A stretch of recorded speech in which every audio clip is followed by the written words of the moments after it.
Hello, my name is Marko Mäkelä.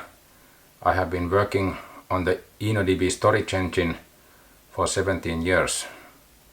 I finished my doctoral thesis on concurrent systems on model checking, and I joined InnoBase, the subcontractor of MySQL, in 2003.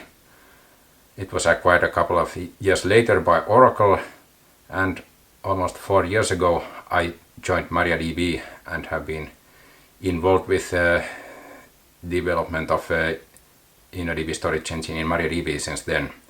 Today I will talk about scalability improvements that we have done in the MariaDB server, mostly in the 10.5 release. So as a user of a database, you must be aware that transactional logs are something that you control. So the data architecture should be such that you minimize logging conflicts and deadlocks due to transactions. And the rest is the problem of the database server.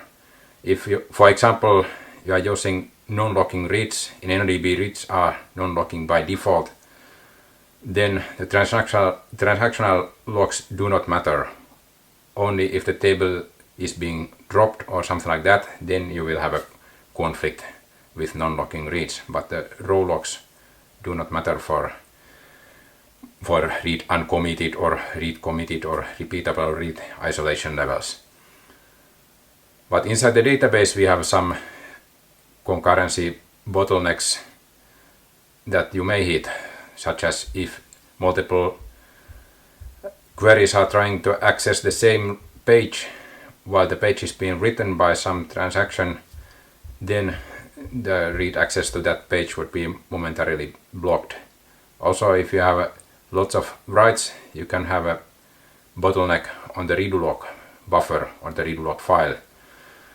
And if your workload is much bigger than the buffer pool, then it could happen that the server is spending a lot of time in evicting pages and writing back changes from the buffer pool before it can evict those pages and get new pages into the buffer pool.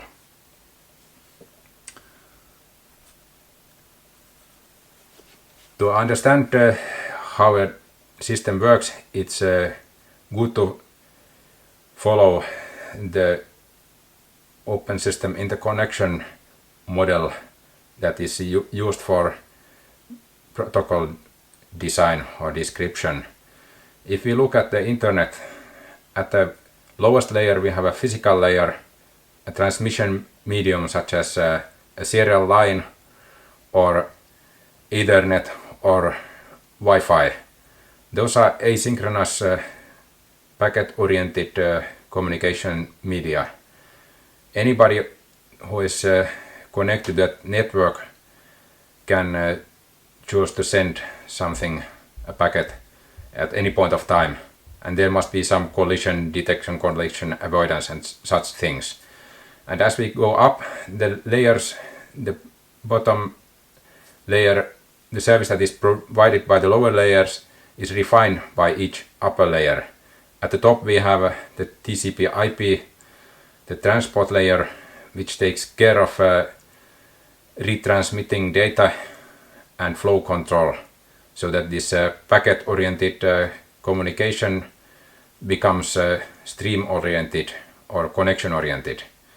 Similarly, in databases at the low level we have some storage hardware such as a rotating hard disk or flash memory, also called SSD, or a special kind of flash memory like a persistent memory, which can be written directly from the processor, 1 byte at a time. And on top of the storage layer, the operating system implements a file system layer and a file system cache. Examples would include the ext4 file system in Linux or the NTFS in Microsoft Windows. On top of the operating system and file system, we have the database server process running. And the lowest layer of the database server is the mini transaction layer and the buffer pool, which is a kind of a page cache on top of the files that it is accessing. This mini transaction layer is providing atomic changes to multiple files with crash recovery, so it's atomic and durable. If something is has been durably written by the mini transaction, then it must be recovered. The system must be recovered at least up to that logical time point if it gets killed and restarted. And on top of the mini transaction layer, we have a user transaction layer, which provides things like transactional isolation and multi-versioning concurrency control. For InnoDB, those would be implemented in terms of undo log pages, but other storage engines might use a different approach. For example, RocksDB is not using undo log pages, but it is buffering all changes before transaction commit, and only at commit time it will write the changes to some log. So we have some dependencies and constraints for implementing the atomicity and durability. At the mini transaction layer, we have a concept called log sequence number. It is the logical time of the system. It's basically the number of bytes that have been written to the write-ahead log file. And it's totally ordering those mini transactions that have modified some persistent pages. If a mini transaction is committed and its log has been written to the redo log file up to some LSN, then crash recovery must recover the database to at least that LSN. All the changes must be visible after restart. On top of the mini transactions, we have user transactions, and InnoDB implements those in terms of undo log pages and some system fields in the index pages, transaction identifiers and undo log pointers. And the important thing to notice here is when a user transaction commit becomes durable. Well, InnoDB is writing the undo log before it is making any changes, before the changes become durable. So anything that is done in the transaction will already be done to all the index pages and to the undo log pages. And at commit, only thing that happens is that we will mark the transaction committed in the undo log page. And when that mini transaction for marking the undo log page committed, when that mini transaction is durably written to the redo log, the user transaction is durable. Basic idea is that we follow a write-ahead logging protocol. We must not write anything to persistent data pages before the corresponding change has been durably written to the redo log. This guarantees that the redo log is never behind the state of the data pages, and recovery can be done based on reading the pages that are mentioned in the redo log and checking if those pages are older or newer than our redo log records. There is of course no point to apply redo log records which are older than the page. And to speed up crash recovery, we have this thing called a log checkpoint, which will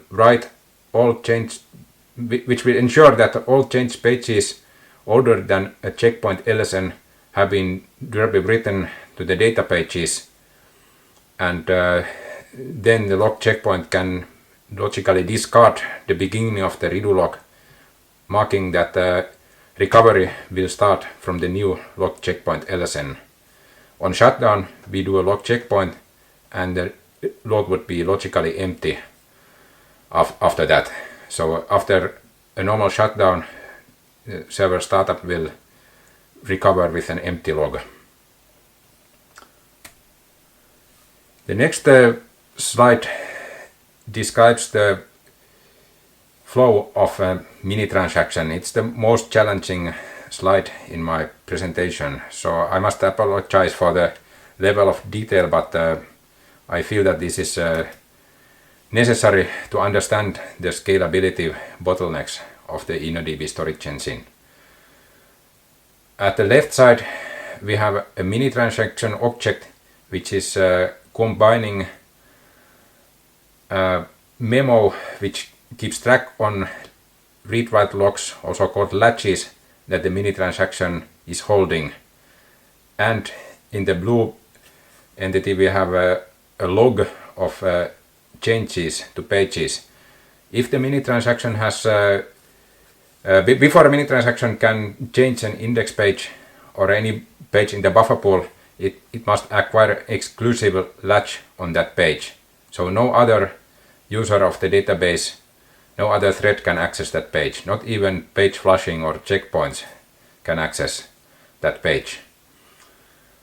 So once we have the exclusive latch on the page, we are allowed to make modifications, and all modifications will be written to the local log buffer of the mini transaction. In the middle we have a number of buffer pool pages associated with the mini transaction. Those ones in blue color, the three blue boxes, represent pages that have been modified. There is also one white page which is a page that has not been modified. The mini transaction could release that page earlier so that it can be accessed by other threads in the database. Also, the memo is pointing to an index latch. In this diagram at the top we have an index latch. It is protecting access to the non-leaf level of the index tree. So if we are starting from the root of the index tree and we are diving towards the interesting leaf page where our key or data is, at the start we must hold the index tree latch to prevent any other thread from changing the upper level pages before we have reached the leaf level. And once we have reached the leaf level, we can release that index latch. Other thing in this diagram is the table space latch. If the mini transaction is allocating or freeing pages, then the allocation bitmap pages, to prevent deadlocks for accessing them, we are additionally acquiring the table space latch. So once we are done with the changes in our mini transaction, we can only commit that mini transaction. The only other way to get rid of a mini transaction is to kill the server. Every mini transaction has to commit. So at commit, the mini transaction will copy the local log of changes to a global log buffer. For that it will acquire a mutex on the log buffer so that it can copy to that buffer and get back the logical position, the end of that buffer, the LSN. And then it can release the log buffer mutex, and after that we have the LSN. We will write the LSN to the fill page LSN header field of each modified page. And if we find a modified page which had not been modified, which was not in modified state yet, we will notice that the oldest modification field in the block descriptor is 0. In that case we will set the oldest modification field to our end LSN, and we will move that block to the flush list. Okay, and this after all these steps we are finally allowed to release all the latches that the mini transaction was holding. We will release the latches and we will let other threads to access these pages that we had exclusively latched. And after some time, some thread will write that global log buffer to the redo log file. In MariaDB server 10.5 there is only one redo log file, ib log file 0. In previous releases you could have multiple redo log files which were logically one file. So basically those multiple files were treated as if they were concatenated together. So we will write the log buffer to the redo log file, and if this was a mini transaction that did a user transaction commit, then that user transaction thread would actually wait for this redo log write to happen. And after this log write, we are allowed to write modified pages to data files. So if the LSN in the page header is not newer than what has already been written to the redo log file, we are allowed to write it to the data file, and we will remove the block from the flush list and reset the oldest modification field back to 0, and then the block is in clean state, and it can be evicted if some thread needs to read another page and the buffer pool is full. Then we have this log checkpoint. The log checkpoint which will ensure that we will not overrun our circular redo log file, and it will also ensure that the recovery will be fast. The log checkpoint will first go through the flush list. If there are any pages in the flush list, it will find the minimum oldest modification in the flush list. This will be chosen as the log checkpoint LSN. We know that everything older than the oldest modification has already been written to the data files. If the flush list is empty, then we know that everything up to the current LSN of the system, the latest LSN, has been written to the data files, and we can choose that as the checkpoint LSN. So the checkpoint will copy the checkpoint will write the checkpoint LSN to a log file header, and that will mark the checkpoint as completed, and recovery would then start from that latest checkpoint LSN instead of starting from the previous checkpoint LSN. And now we are free to reuse the space of the circular redo log file for further log. So you could have like 1 gigabyte log file, and you could have written several terabytes of redo log. But because the checkpoint is never bigger than maybe half a gigabyte, then there is no correctness problem. We can always recover from that log. One more thing related to page writes is that when we are writing a page from the flush list to the data file and the server is killed, it could happen that we get a corrupted page. We could have written the first part of the page, but the tail of the page was still corresponding to the old state. So the page check somewhat detect corruption.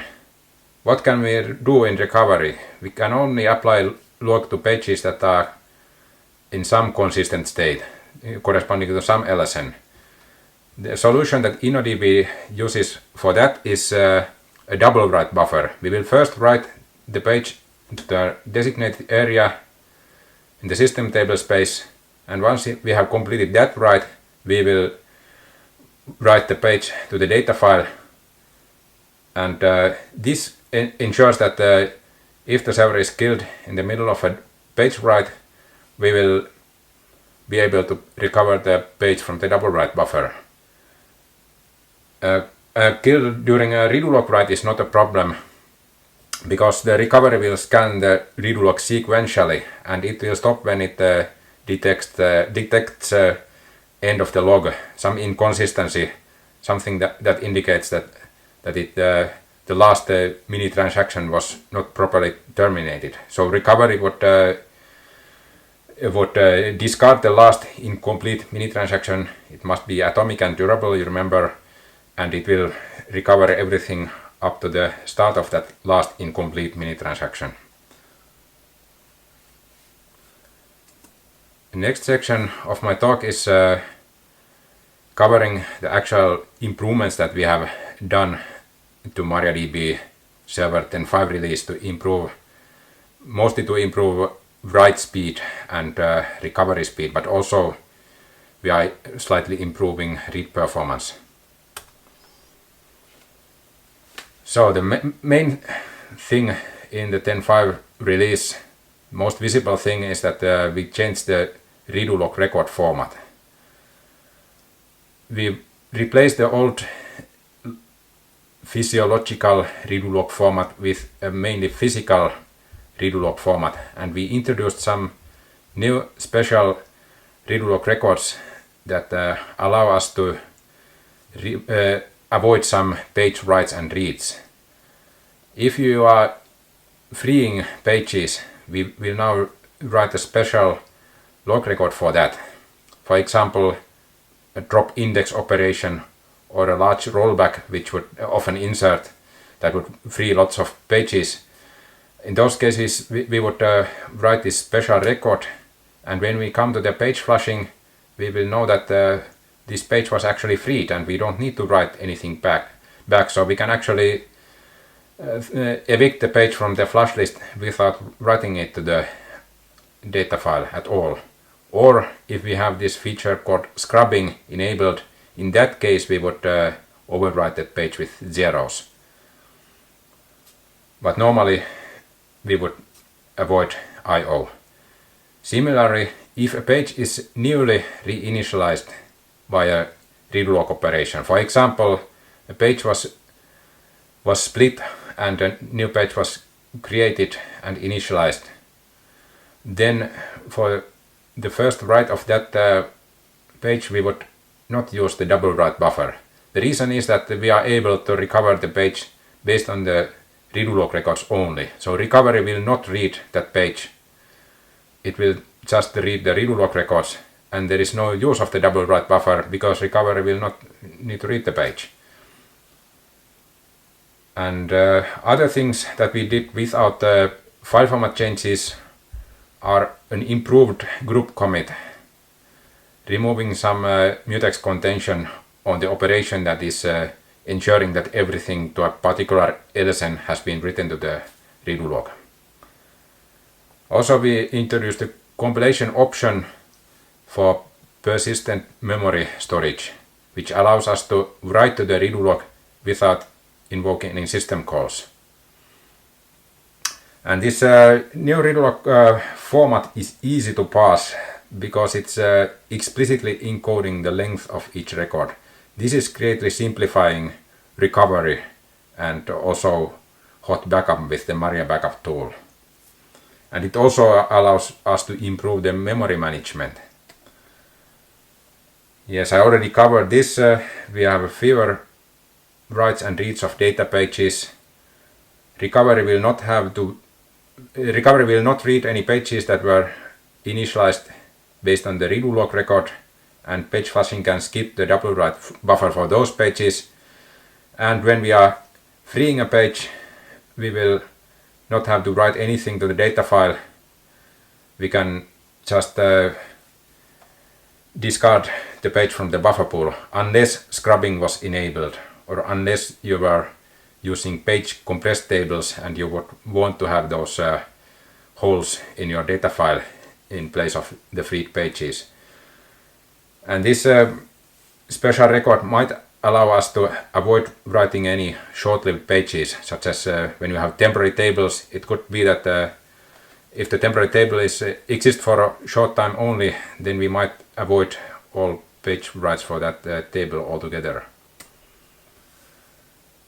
Faster log writing is mostly thanks to my colleague Vlad Weintraub, who introduced a new type of log for more efficient synchronization of concurrent threads that are attempting to write to the redo log.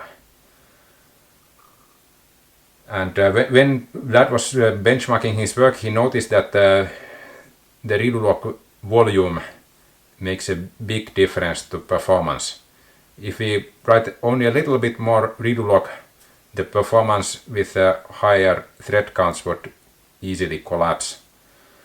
So this is the reason why we didn't go for purely physical logging for the page operations. For example, if you are inserting a record to an index page with the physical logging, you would have to write log records for updating several fields in the page header, such as the number of records and the next free byte on the page and such things, and also pointers from the previous record to the newly inserted record, and also page directory items. All those are now covered by a special insert record, which basically contains a little bit information that allows us to determine the insert position based on the page contents and then the record payload with as little data logged as possible. And this is actually reducing the redo log volume a little bit compared to earlier versions. And I mentioned this persistent memory interface. It was done by my colleagues Sergei Voitovich and Yevgeny Kosav. They implemented this libpmem interface. Basically, we are writing to a memory mapped file. The redo log is memory mapped, and to make the write persistent, we are executing a cache line flush instruction from the CPU. There is no system call involved for the redo log write.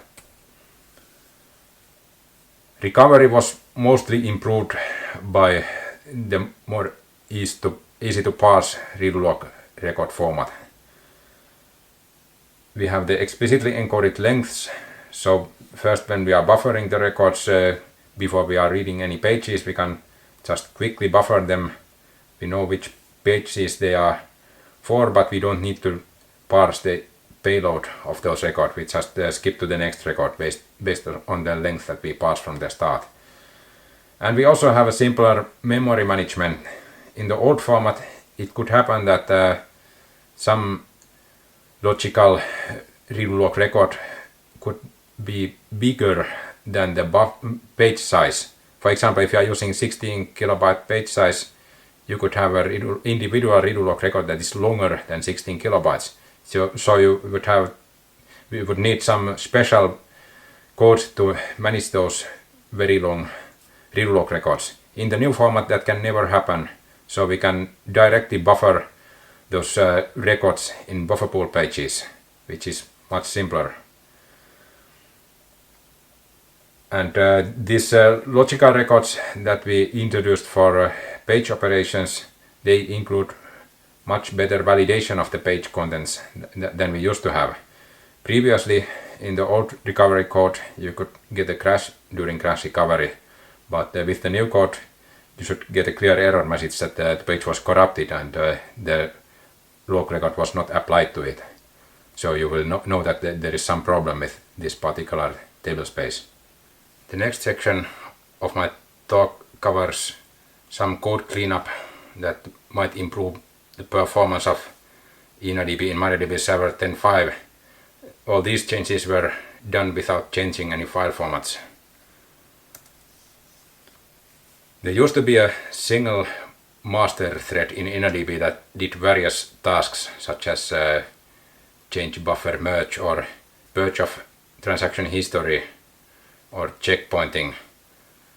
Over the time, more and more dedicated threads were added, and the problem with that is that those threads are mostly idle most of the time. They are waking up every now and then checking if there is something to do, and this is unnecessarily consuming some memory and also creating unnecessary work for the thread scheduler in the operating system, especially if you have a system with few processor cores. To help that, in MariaDB 10.5, my colleague Vlad Weintraub introduced a thread pool that is used for some InnoDB background tasks. For example, the purge of transaction history is now run in tasks of the thread pool instead of being dedicated threads. And in the MariaDB 10.5 Enterprise server, you can dynamically change the number of encryption tasks, purge tasks, without restarting the server, because it's easy to add more tasks to the task queue, and the thread pool would dynamically create new threads if there are many tasks waiting or it would shut down those threads when they are becoming idle. To improve the performance of Perch, we did also some other changes. Mostly it was my colleague Thiru who did those changes. One of the optimizations was that the work is now being sorted by table identifier. If there are multiple undo log records for the same table, then those would be processed in a batch in one Perch task. So we would look up the table by the table ID and acquire metadata log on that table, and then process a number of undo log records for that table, and finally release the metadata log and proceed to the next record. If the table by the table ID doesn't exist, we used to be so that for each record we would look up the table in the dictionary cache. If it's not in the dictionary cache, we would attempt to load the table from the InnoDB dictionary table. And of course, if the table was dropped, it is not going to reappear there. So now we are optimizing away futile lookups of already dropped tables. We will only look up once and then skip all the records for that table ID until we find some other table ID, and then we might get that old table ID back again. But anyway, we have much fewer lookups for non-existing tables. One thing that we could improve in the future is to scale this background activity based on the foreground workload. For example, if the server is extremely busy, we might want to suspend the Perch activity for a while and let the busy activity continue in the foreground. This is of course not without some trade-offs, because if there is lots of unpurged history in the database, then the things like multi-versioning, reads, constructing old versions of records, or checking if a secondary index exists in the read view, they could become more expensive. So there should be some good trade-off to control the purge lag. One thing that we cleaned up in the 10.5.5 release was deprecation and ignoring of parameters related to InnoDB thread throttling.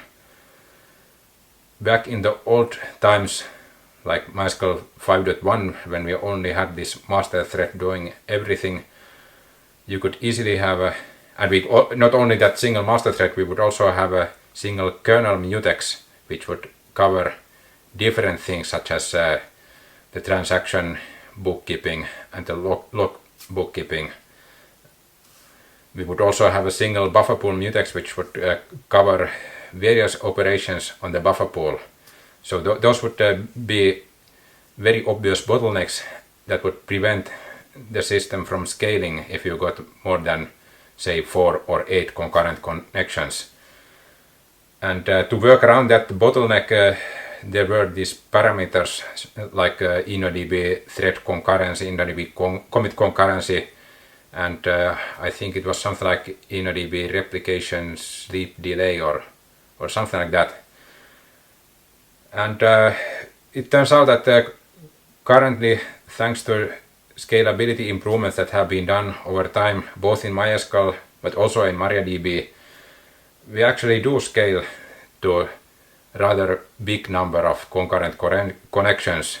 There is no obvious bottleneck if you run an in-memory workload with 1000 concurrent connections or even several thousand on a system that has like 50 CPU cores. So that is it's kind of obvious that we don't need this concurrency throttling anymore, and it's actually harmful when users accidentally have some old config file that is limiting the concurrency for no good reason. So we are deprecating and ignoring these parameters, and they will be removed in the next 10.6 release.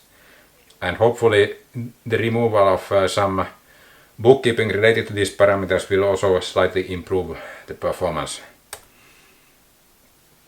I mentioned this change buffer. It is one thing that was done in a background task Well, in the 10.5 release, we removed the background merge of the InnoDB change buffer. The idea of the change buffer is to optimize performance on hard disk when a secondary index leaf page is not in the buffer pool and we want to insert or delete mark or purge something in that page.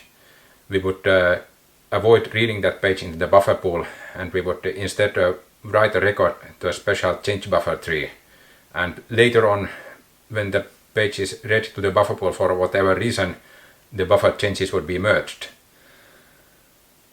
And there used to be a background task for merging the change buffer to kind of keep the database in a clean state.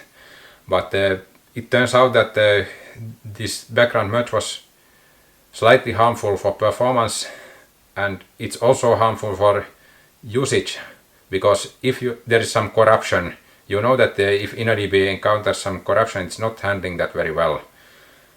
So it would basically just crash the server when doing a change buffer merge at any random point of time. You would have no clue what table it is, what index it is, what is causing that.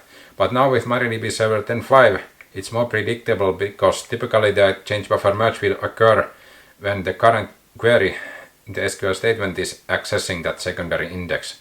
So it's much more obvious if you get that crash. Well, yes, we can still get the crash. That's something that we should fix in a future release to improve the error handling. But anyway, you get the crash and you have a better idea what is causing that crash, and you can work around it by executing drop index.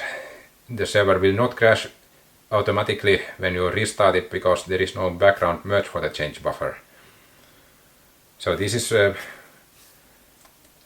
quite a nice improvement in my opinion. And future work, we should improve the change buffer format, make it more logical, remove some limitations. We should actually allow page merges to happen. Like if you are deleting the last record from a page, we should allow change buffering for that. Currently we don't, because a change buffer merge must only operate on one single page at a time. We also cleaned up something in the data dictionary. I mentioned that the purge threads are now using metadata logs. We used to use an InnoDB-wide global read-write log called the dict operation log, or in 10.5 it's called the dict system latch, to prevent the concurrent drop or any other DDL operation while we are processing the undo log records in the purge. But now we have split that. We are acquiring the metadata log instead, so there is more concurrency. And I hope that in some future release we can get rid of the dict operation log altogether, and also get rid of the InnoDB table logs and use the MDL for both. In the buffer pool we did some performance improvement work. I mentioned that the buffer pool mutex used to be a bottleneck. There has been some work over the time. A buffer pool hash table that maps page numbers to buffer pool blocks. For that a partitioned read-write log was used, and maybe even before that the entire buffer pool was partitioned to, in a visual thinking that other threads will use another buffer pool instance while your current thread is accessing this one. But I think that this multiple buffer pool is complicating other things, such as page flushing, and it also makes it difficult to make use of atomic memory access to get rid of mutexes.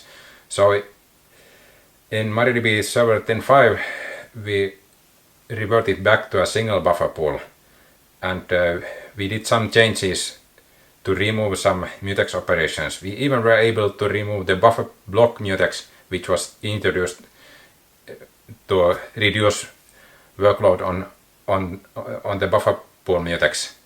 Thanks to using atomic memory operations, we don't need the buffer block mutex in those cases where it was previously required. And we also introduced CPU cache friendly page hash for mapping the page numbers to buffer pool blocks. The latch for protecting the hash array is now part of the hash array on the same cache line. We were not able to do all the performance improvements that were planned for the 10.5 release, so there is something that is going to happen in further releases as well. I will shortly cover those ideas. One idea to improve the writing speed is asynchronous commit. If you have a client that is sending a stream of SQL statements like begin, do this, do that, commit, begin, do the next thing, commit, and so on. Currently, the server would wait for the redo log write to happen for the first commit, and only after that it would start parsing the next statement from the client connection stream. My colleague Vlad has this idea that when we write the redo log for a particular user transaction commit, we would send the OK packet to that connection on write completion, and in that way we would be able to process subsequent statements from that client connection without blocking on the server side. Of course, the client can still wait for the OK packet for its commit if it thinks that it's necessary. Other idea which doesn't require file format changes is that we could recover pages from the redo log while allowing connections from users. Currently, InnoDB recovery, the redo log recovery will be completed before any connections are accepted. Undo log recovery, meaning any recovered incomplete transactions, they will be rolled back in a dedicated thread, but the redo log processing is currently completed before any connections are accepted. And this is something that we could improve. When we improve this, we would also be able to start up, or should be able to start up a database on a read-only file system. You could have a copy of something that might have been killed, and we would do the recovery in memory. We would not write anything back to files, and you would be able to see what is inside those files, or you would be able to dump the data without writing anything on disk. To conclude my presentation, I think that the MariaDB Server 10.5 release is making much better use of the available hardware resources, and it should be scaling from small systems to big ones. We removed lots of confusing or useless or outright harmful parameters, and we made some parameters dynamic. And we improved performance and scalability for various workloads. But as always, when one is fixing some performance problem, it can happen that some other bottleneck is emerging, and it could make some things worse in some scenarios. But for normal workloads that fit in the buffer pool, I think performance is okay. And I find that performance must never come at the cost of reliability or compatibility. So if anything that is unsafe, we shouldn't do such optimizations. It must always be safe, and recovery must work. We have a rigid testing process based on random query generation and using repeatable traces for analyzing race conditions. The RR tool from the Mozilla Foundation is very useful. So I think reliability is covered, and compatibility, we have upgrade testing from old versions, and we try to keep data formats compatible so that you are able to downgrade to an older version in the same series. For example, if you upgrade to, let's say you upgrade to 10.5.8 version in some point of the future, and there is some bug that you are hitting but we didn't find in our quality control, you should be able to downgrade to the previous working version of the 10.5 series, and you will be in business. Some other databases might change the format between minor versions, and then it's only one way, and if you hit a bug in that new version, then you should have had a logical backup or something that allows you to go to the old version. And we are working on these performance things, so watch out for more improvements in future release. Thank you for your attention, and now it's time for your questions. Thank you.